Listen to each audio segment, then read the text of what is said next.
So, well, let's start with this particular topic of Golem code, which I'm going to teach you in this lecture.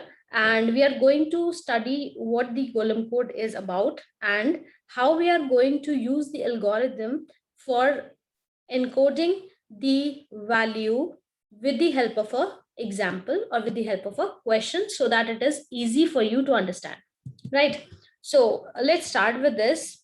First of all, when we talk about Golem code, in Golem code, we say that first of all, this particular code is designed for the encoding of integer values, right? That means the first statement I have written is it is used to design codes for the integer values. Okay, so this is a unique feature for this. Now, when we say Golem code, this particular Golem code is a lossless compression technique. Second thing. Now, how do we do the coding part? So I'm just giving you certain concepts to understand how the coding is being done. So first of all, let's see how the code is prepared. The coding scheme is we are concatenating two codes. One is called as the unary code and the other one is called as the fixed length code.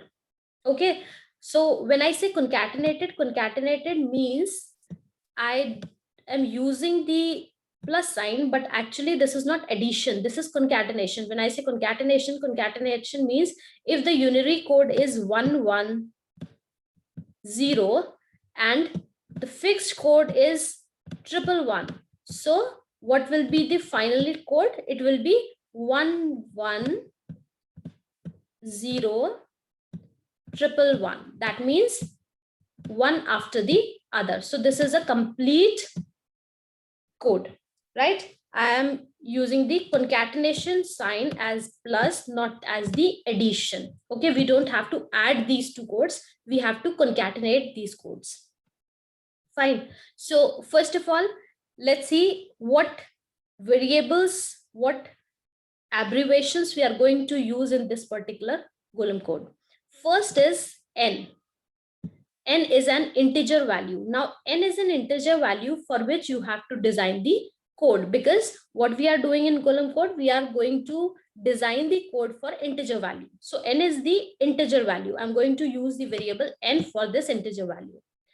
Then we have m, which is the divisor. We have small q, that is represented as the quotient. Then we have r, which is equal to or which is said to be as remainder, right? So if you all remember these particular terms, these are the values, divisor, quotient, and remainder. With the help of this, always remember that in the question, you will be given with the integer value and with the divisor. So the question will be composed of integer value and divisor. What you have to find the quotient and the remainder to find the final code. So how to find q and r? The formula for finding out the quotient is n divided by m, that is integer value divided by divisor, and the ceiling value for this. Now let me tell you that we have, if we are using q and this ceiling value, the block, you can see there is a straight line and the block is at the lower part. So this is called as the floor value. This is called as the floor value. Okay. If we have the point as, here, we can see the block is here, right? Q or whatever the value is. So what does this mean? This means that this is using the ceiling value. Okay, so what it is the lower part. That means if I get n divided by m is equal to 2.3, example, I get n divided m is equal to 2.3. So this particular floor value will be 2. I'll take it as 2. And if it is ceiling value, then I'll take it as 3. That means the upper limit or the lower limit. Now we have R. What is R? How we can find R? R we can find with the help of n minus qm. This is the formula for finding the remainder. We are also aware of this. Now, when we talk about coding scheme, we said that we are concatenating two codes, that is first the unary code and the fixed length code. So unary code will be generated for Q, that is for quotient. This you have to remember. And the fixed length code will be generated for the R, right?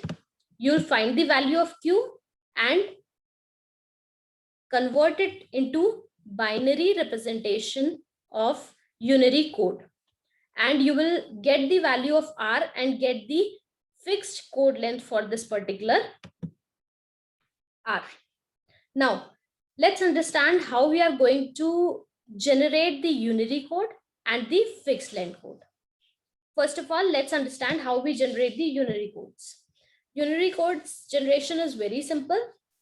Let's take an example. If we need to encode Q for unary code, then what we are going to do, let's say we have Q. So what I'm going to do, I'm going to generate Q number of bits.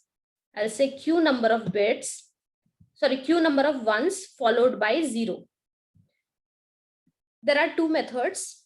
First one, Q number of ones followed by 0. And the other method is Q number of zeros followed by 1. Let's take an example to make it more clear. Let's say we have the value of Q as 3. So what we are going to do to generate the unary code, there are two ways. First thing, I'll generate Q number of time ones. That means this is 3. So 3 times 1 followed by 0. Or the second way is 3 times 0 followed by 1. So this is how we generate the unary code. Let's take one more example. If it is Q is equal to 5, then how do we do it? We will do 5 times 1 followed by 0 or 5 times 0 followed by 1. So this is how you are going to encode a value for the unary code. So this you have to do for the quotient. Okay. Now let's move to the next point, that is how we are going to calculate or generate the fixed length code. So this is a important part, and this is little bit conceptual in which you have to understand. So for generating the length code, for what? For R, right? The value of R will be generating the fixed length code. So here, this is the concept. Log base 2m floor value bit representation of R will be done for first 2 raised to the power ceiling value of log base 2m minus m bits. That means for let's say you have R, you have got R value, and you are going to find out the this particular bits will be represented with the help of this number of bit. Okay. Then you have ceiling value of log base 2m bit representation for R plus 2 raised to the power floor value of log base 2m minus m bits for rest of the bits.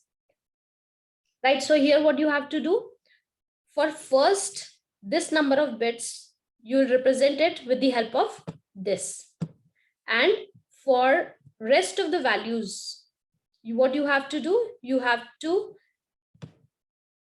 generate this number of bits for this representation. Okay. So let's see, and let's make it more clear with the help of the question example. See, this is the same part I have taken just to make you clear when you are doing the question. Now let's take a simple example. Let's take a question. Here we have taken a question in which we are saying that we need to design a Golem code for m is equal to 5 and integer for integer value 0 to 15, right? In simple small questions, if it comes in exam, if it is a 2-mark question, then you will be given only one value, one integer value. If it is of more marks, only then you will be given a range of integer values and the divisor value. So here what you have to do, first thing you need to do is find out the values for log base 2m for floor value and for ceiling value, right? So let's do it. Log base 2m for ceiling value, it will be log base to 5. How do you calculate it? Log base to 5 you'll calculate as log 5 divided by log 2 and the floor value. So somewhere you get 3 for this value.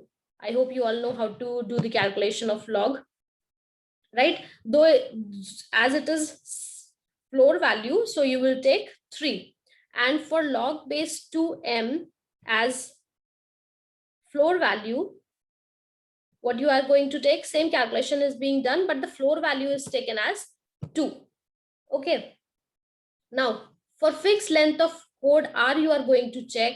How you are going to check? I'll calculate for this particular part. Okay. What is this? 2 raised to the power log base to 5 ceiling value, floor value minus m. So that means what is the value for this particular ceiling value of log base to 5? This is 3. So 2 raised to the power 3 minus 5. 2 raised to the power 3 minus 5 I'm going to do. So that will be equal to 8 minus 5 is equal to 3. So what value I get for 3? What value I get for R? That is 3. So that means if the value of R is up till 3, so 3 means it will be 0, 1 or 2. If the value is from 0, 1 or 2, it is less than 3, then you are going to represent it in 2 bits. What you are going to represent? You are going to represent the log base to m. You are going to represent the R in 2 bits. And for rest of the values of R, what you have to do? That means with the values greater than 2, what you have to do? You have to do as R plus 2 ceiling value of 2 log base to m minus m is equal to, so we have already find the value of this value we have already find. What is it? It is 3, right? So I have done what? R plus 3 to be represented in 3 bits. That means if you are getting the value of R that is more than 2, that is greater than 2, then you are going to follow this step, else you are going to follow this step. So let's do it further. We have to find out, the question is for finding out for the integer value from 0 to 15. So let's find it, and m will always be equal to 5. So let's do it. Sorry. What you have to do, you'll just make a table with the highlighted points as N, Q, R, and the code word, right? And we all know it will be from 0 to 0, 1, 2, 3, 4, 5, 6, 7, 8, 9, 10, 11, 12, 13, 14, till 15, because we have to find out from 0 to 15, right? We are going to calculate Q for all. Then we are going to calculate the remainder for all. So let's calculate the Q for all. Q is what? We all know Q is the equal to N divided by M. So when we calculate Q, then how do we get it? M, we all know it is equal to 5. So N, that means 0 divided by 5. The quotient will be 0 and the remainder will be 0. For 1, that means 1 divided by 5. 1 divided by 5, the quotient will be 0 and the remainder will be 1. Right? For 2 divided by 5, what will be the quotient? Quotient will again be 0 and remainder will be 2. Then we are going to do 3 divided by 5. Quotient will be 0 and remainder will be 3. For 4, n is equal to 4. 4 divided by 5 will be what? Quotient will be 0 and remainder will be 4. Then 5 divided by 5. Why 5 divided by 5? N is 5 and m is also 5. So the quotient will be 1 and the remainder will be 0. Similarly, 6 divided by 5.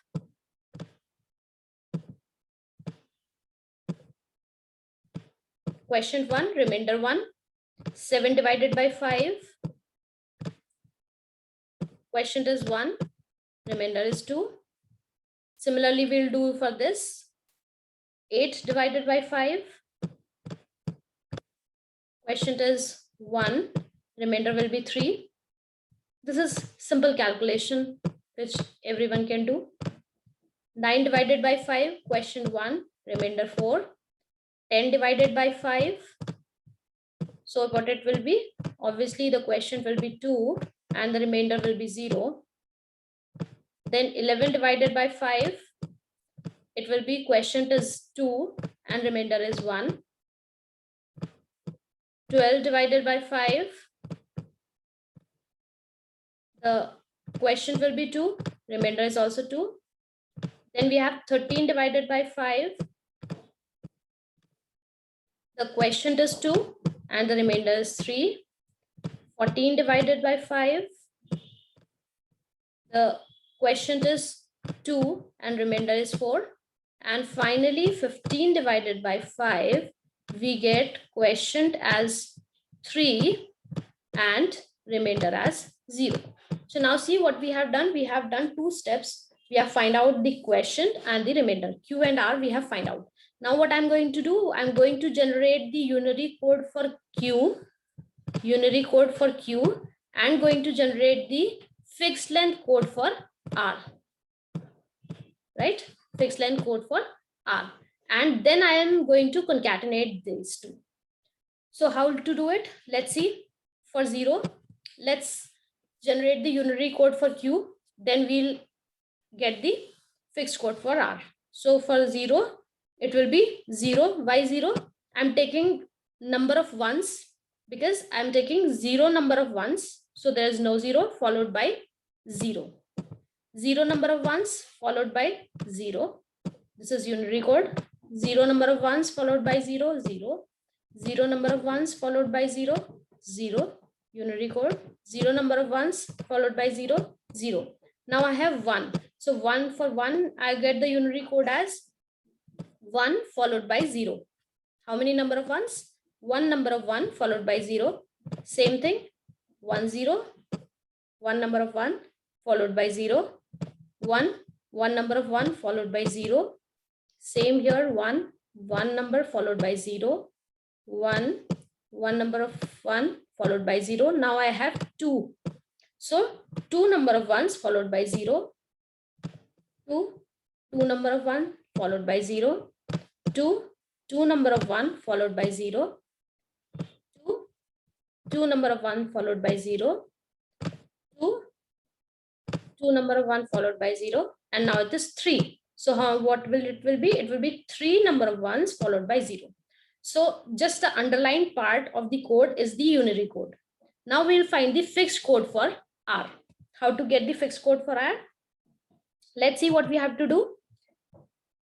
Up till whenever the value is 0, 1 and 2, whenever the value is less than 3, then we have to generate 2 bits. Okay, so let's do it.